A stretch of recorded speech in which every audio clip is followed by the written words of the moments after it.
Hello, everyone, and welcome to NCRT Explanation.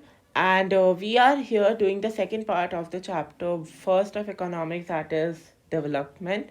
And the topic we're going to be continuing from is income and other criteria. So, if you do not want to waste your much time, so you can watch this video on 1.5x or 2x to save your time. So without any further ado, let's get started.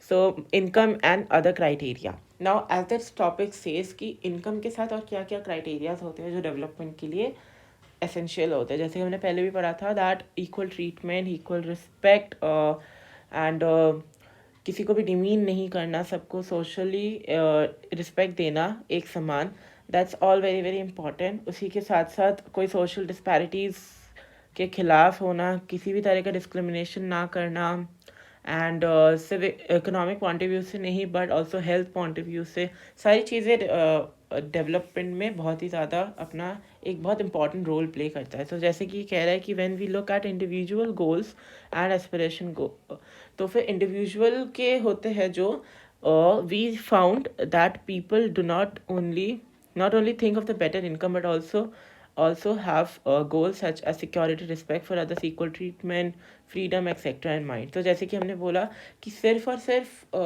Economic point of view से भी नहीं but also ये सारी चीज़ें भी matter करती है. Similarly when we think of a nation or a region, we may besides average income think of other equal important attribute. तो अगर जैसे कि हम खुद के डेवलपमेंट में सिर्फ इनकम को प्रायोरिटी नहीं देते, वैसे भी किसी नेशन या रीजन के डेवलप में भी सिर्फ इनकम ही प्रायोरिटी नहीं रहता, उसके साथ हम उसके और इम्पॉर्टेंट एट्रीब्यूट्स को भी देखते हैं. जैसे कि इस टेबल में दिया हुआ है पर capita income of selected state. अब इसमें सिर्फ इनकम दिया हुआ है. जैसे कि हरियाणा का जो इनकम है that is 2,36,000 something, and Kerala का इस 2,04,000, बिहार का 40,000. तो बिहार का सबसे कम है इसमें, एंड तो बिहार का इसमें सबसे ज़्यादा कम है इस बिकॉज यहाँ पे इसके सारे रीजंस लिखे हुए हैं. तो let's we just go through them again. So जैसे कि per capita income of Haryana, इन तीनों में से एक्चुअली हरियाणा का सबसे ज़्यादा है, but if we compare other attribute तो केरला उसमें आगे रहता है. किस तरह से देखते हैं हम लोग per capita domestic price domestic product at current prices for 2018 and 19. Let us ignore what this complicated term exactly means. Roughly we can take it to be the per capita income of the state. We can find that of the three, Haryana has the highest per capita income and Bihar has the bottom. This means that on an average a person in Haryana earns rupees 2,36,000 something in 1 year, whereas on average a person in Bihar earns only 40,982. So if per capita income were to be used to measure the development of Haryana, will be considered the most developed and Bihar the least developed state of the three. Okay, so इसमें भी यही कहते हैं कि हरियाणा का सबसे ज़्यादा पर कैपिटा इनकम है, ताकि दैट मीन्स एक एवरेज इंसान हरियाणा में इतना rupees he earn. But Bihar में इसका ऑपोजिट है कि 40,000 ही एक इंडिविजुअल कर सकता है. बट अगर हम लोग अदर एट्रीब्यूट्स में आए which are infant mortality rate, literacy rate, डेफिनेटेड रेजिडेंस, तो बिफोर वी कंपेयर हम लोग इनके की टर्म्स को एक बार वापस से जान लेंगे. That is infant mortality rate. It indicates the number of children that die before the age of 1 year as a proportion of 1,000 live children born in that particular year. इसका मतलब ये है कि हर जो 1,000 न्यू बॉर्न्स होते हैं उनमें से जिन बच्चों की डेथ हो जाती है बिफोर कंप्लीटिंग 1 ईयर्स, वो इन्फेंट मोर्टालिटी रेट में काउंट होता है. दैट मीन्स इसमें कौन सा स्टेट आगे रहेगा, जिसकी सबसे ज़्यादा है वो नहीं, इसमें वो वाला स्टेट आगे रहेगा जिसमें बच्चे की डेथ सबसे कम हो रही है, which is in Kerala. Kerala में 7 डेथ्स हो रही है in every 1,000 on an average. अरे हरियाणा में वहीं पे 30 एंड बिहार में 32. सो आप देख सकते कितना बड़ा डिफरेंस होता है इनमें. सिमिलरली लिटरेसी रेट, अब literacy rate measures the proportion of literate population in the 7 and above group, यानी कि 7 साल से ऊपर की जो लिटरेट पॉपुलेशन है उसको देखती है. अब क्योंकि ये लिटरेसी रेट एक पॉजिटिव एस्पेक्ट है, तो इसमें हम लोग जिसमें ज़्यादा जो मतलब जो स्टेट में ज़्यादा परसेंटेज रहेगा दैट विल बी फेवर. तो इसमें भी केरला आगे है विथ 94%. एंड इसमें net attendance ratio is the total number of children of age group 14 and 15 attending school as a percentage of the total number of children in the same age group यानी कि not attendance ratio, यानी कि as of 14-15, इतने मतलब total population के कितना percent actually इस age group के स्कूल में जा रहा है, इसमें भी केरला आगे है। सो अगर हम सब कुछ देखें तो कहीं ना कहीं केरला इन हरियाणा से और बिहार से बहुत आगे है। नाउ आगे के देखते हैं हम लोग, what does this table show. The first column of the table show the Kerala out of 1000 children born 7 die, but Haryana the proportion. इसमें बेसिकली वो रिजल्ट दे रखा है जो हम लोगों ने अभी बात करी थी। सो इसका बेसिकली ये दिखाना चाहता है कि जो केरला है वो कई सारे एक्सपेक्ट में आगे इसलिए है क्योंकि ये हम लोगों को इससे एक और चीज़ बहुत अच्छे से समझ में आ रहा है दैट जिस भी स्टेट में ज़्यादा लिटरेसी रेट रहेगी उस स्टेट में कम इन्फेंट मोर्टेलिटी रेट रहेगा। इसका रीज़न ये होता है क्योंकि जो लिटरेट पॉपुलेशन होती है, जो लिटरेट पेरेंट्स होते हैं, वो अपने बच्चों का ध्यान ज़्यादा अच्छे से रख सकते हैं। तो उसकी वजह से जो हेल्थ कंडीशन होती है वो बच्चे की बहुत ज़्यादा सही रहती है। और उसी के साथ साथ जो ज़्यादा लिटरेट होते हैं वो लोग कमा भी अच्छा सकते हैं क्योंकि उनके पास नॉलेज बहुत है। तो फिर वो लोग क्या कर सकते हैं, वो जॉब्स वगैरह में they get very high salaries. तो उससे क्या होता है कि वो लोग अपने बच्चों का अच्छे से ध्यान भी रख सकते हैं, उनके बेसिक नीड्स और रेगुलेशंस को भी अच्छे से मेंटेन कर सकते हैं। तो इसमें भी वही कहा है, जो इन्फेंट मोर्टेलिटी रेट हो गया या फिर जो children age group 14 and 15 net attendance ratio होगा, तो इस सब में किस तरह से केरला आगे है। इसका मतलब सिर्फ इनकम ही नहीं बट अदर एट्रीब्यूट्स भी बहुत मैटर करते हैं। अब आते हैं हम लोग next topic, that is public facilities. How is that the average person in Haryana has more income but an average person in Kerala but lags behind in these crucial areas? The reason is money in your pocket cannot buy all the goods and services so that you may need to live well. ये बहुत important line है and board के point of view से भी बहुत important line है।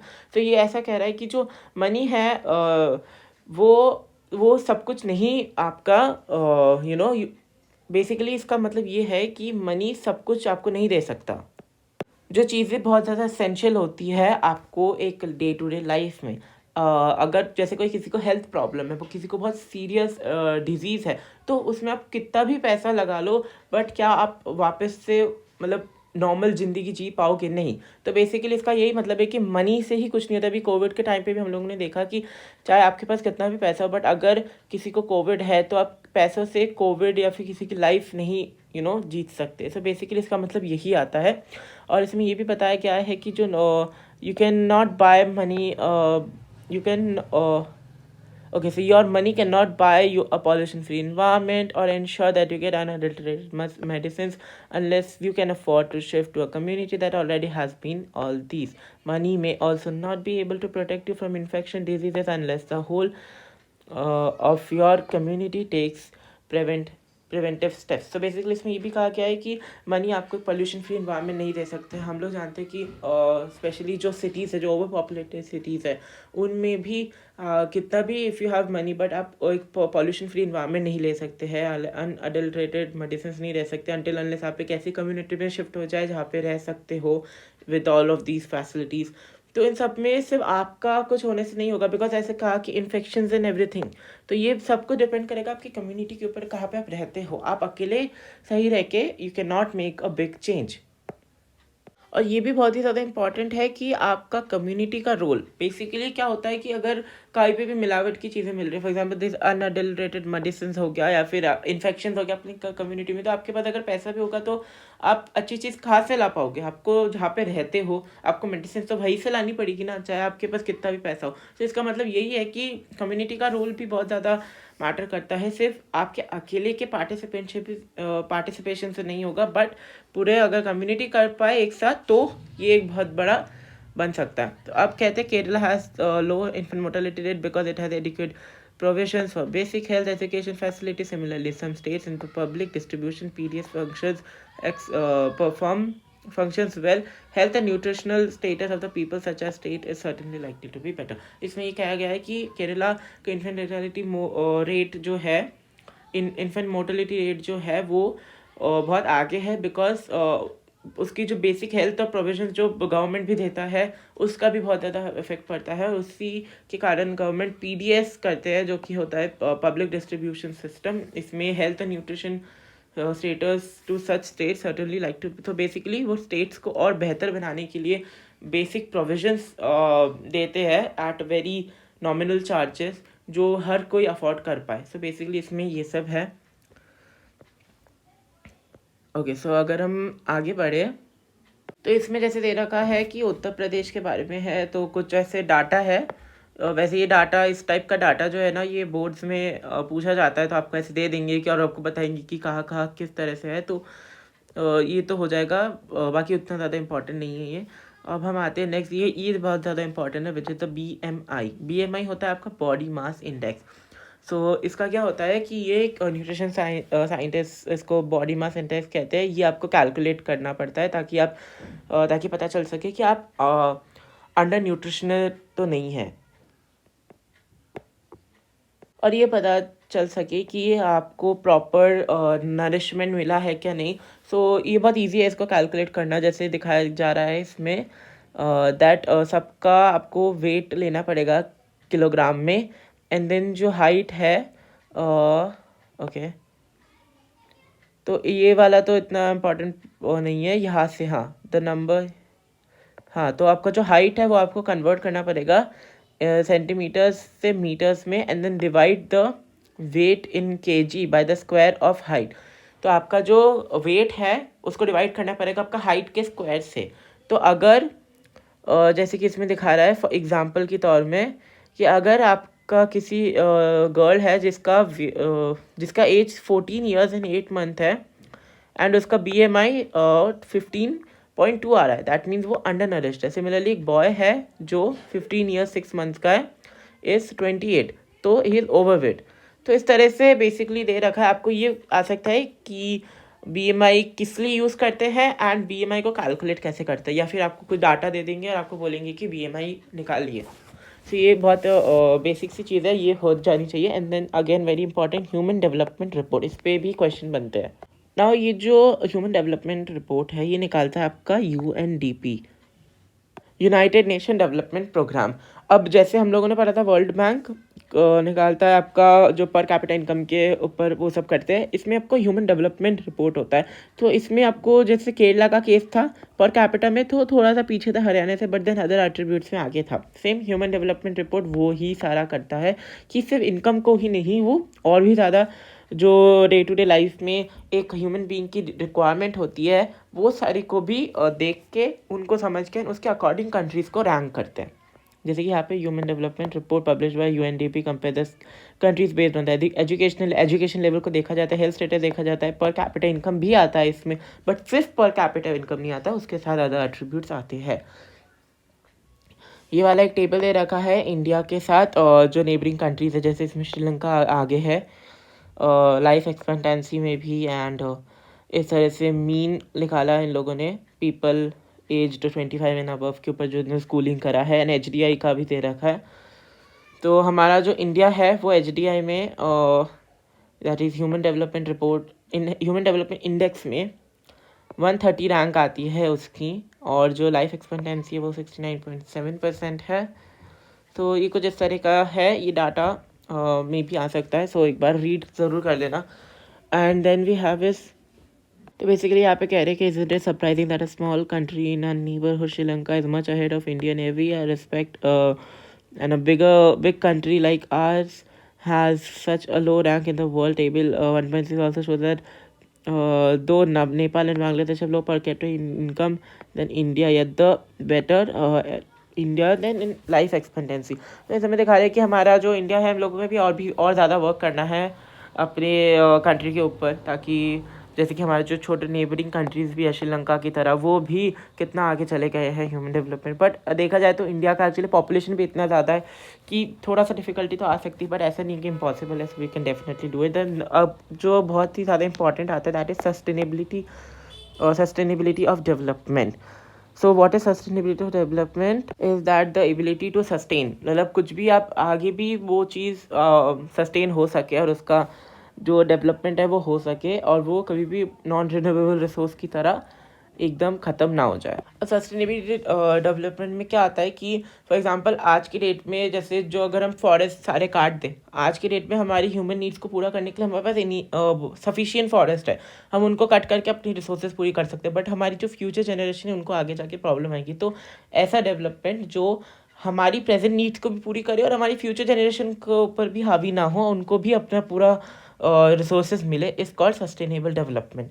तो that is this is also very important topic. Then जैसे इसमें एग्जांपल दिया गया है कि ग्राउंड वाटर इन इंडिया, जिस तरह से ग्राउंड वाटर तो ठीक है, बट इसका ओवर यूटिलाइजेशन करना इज हम लोगों को फिर वो हार्मफुल हो रहा है हमारे ऊपर। तो इसमें भी अगर हम लोग इतना ज़्यादा इसके ओवर यूटिलाइजेशन करेंगे तो फिर हमारे ग्राउंड वाटर ही नहीं बचेगा इंडिया में, तो वो फिर ख़त्म हो जाएगा एंड वो फिर सस्टेनेबल डेवलपमेंट नहीं कहलाएगा। जैसे कि यहाँ पे ground water is an example of renewable resource, एक रेनोवेबल रिसोर्स है but replenished by the nature in the case of crops and plants, however it may resources may be overused. For example, in the case of groundwater, if we use more than what is replenished by the rain, we would be overusing this. Non-renewable resources are those। तो इसमें क्या कह रहा है कि ground water के बारे में कि ये एक रेन्यूएबल रिसोर्सेज है, बट अगर इसका ओवर यूटिलाइजेशन होगा, जितना कितना जितना कि रेप्लेनिश होता है रेन से जितना वाटर टेबल हमारा फुलफिल होता है उससे ज़्यादा हम लोग इसका यूटिलाइजेशन करेंगे, तो फिर ये एक दिन ग्राउंड वाटर भी ख़त्म हो सकता है। अब non renewable resources are those which we get exhausted after a few years of use. We have a fixed stock of it on earth which cannot be replenished. We do discover new resources that we did not know earlier. New resources are added to the stock, however over time even with this get exhausted। तो इसमें ये कहा जा रहा है कि जो exhaustion हो जाता है नेचुरल रिसोर्सेज का, जैसे कि कोल पेट्रोलियम होगा, ये एक फिक्स क्वांटिटी में ही अवेलेबल है, बट इसका इतना ज़्यादा ओवर यूटिलाइजेशन करना हम लोगों के लिए बहुत ही ज़्यादा ख़राब है, बिकॉज कुछ आने वाले ईयर्स में ये सारा रिसोर्सेज ख़त्म होने को आ गया। अभी पेट्रोल की दाम इतना बढ़ जाता है, प्राइस बढ़ जाता है, और अभी जैसे देख सकते हैं कितनी सारी इलेक्ट्रिक व्हीकल्स आ रही है। It is all because of क्योंकि हमारे यहाँ पे अभी उतना है ही नहीं कोल एंड पेट्रोलियम जो अभी हम आगे 100 साल भी चला पाए। जैसे आप देख सकते हो रिजर्व ईयर्स में दे रखा है, जैसे ना तो कितनी ईयर्स चलेंगे, जैसे 10.5 70 ईयर्स 50 ईयर्स, तो बस कुछ ही साल बचे, उसके बाद ये भी हो जाएंगे। तो this is also not an example of sustainability development. But क्योंकि अब इन चीज़ों की वजह से जो पूरा साइकिल है सस्टेनेबल डेवलपमेंट का वो ख़राब होता है। सो या अभी लास्ट थोड़ा सा एक टॉपिक पर था, इसको भी जल्दी से देख। तो इसमें ये कहता है कि consequences of environmental degradation do not respect nations or state or boundaries. The issues is no longer region or nation specific. Our future is linked together. Sustainability or development is comparatively a new area of knowledge in which scientists, economists, philosophers, and other social scientists are working together. In general, the question development is perennial at all times as a member of society, as we individuals need to ask where we want to go, what we wish to become and what our goals, so debate and development continues। इसमें basically ये कहा जा रहा है कि जो sustainable development है उसके बारे में हम लोगों को और भी ज़्यादा लोगों को एजुकेट करना चाहिए। विद दैट जो क्या कहते हैं जो लैंड डिग्रेडेशन, इन्वायरमेंटल डिग्रेडेशन होता है वो सिर्फ स्टेट बाउंड्रीज या फिर नेशन स्पेसिफिक नहीं है, ये पूरे वर्ल्ड में इसका इफ़ेक्ट जा रहा है, इसका इफेक्ट पूरे वर्ल्ड में पड़ता है, जो हम लोगों की सब पूरे वर्ल्ड की लाइफस्टाइल में पड़ता है। तो इसके बारे में हम लोगों को सोचना चाहिए और अपने आप को और ज़्यादा इसके बारे में एजुकेट करना चाहिए कि हम लोगों को जितना हो सके अपने रिसोर्सेज और उनको बहुत वाइजली यूज़ करना चाहिए, और सारी ताकि हमारा जो आगे फ्यूचर जनरेशन भी है वो भी उनको भी सफ़र ना हो, ताकि हम लोगों को भी सफ़र ना हो। सो या that was all for this video. हमारा चैप्टर पूरा कंप्लीट हो चुका, हमने पूरा एनसीईआरटी एकदम डिटेल में एक गो थ्रू कर लिया है इसमें, and with that the chapter is over. तो thank you so much for joining in, and अगर आपको वीडियो अच्छा लगा हो तो please like and do consider subscribing the channel for more this kind of videos, और हम लोग रेगुलर भी डालने वाले हैं अब से। सो या थैंक यू सो मच।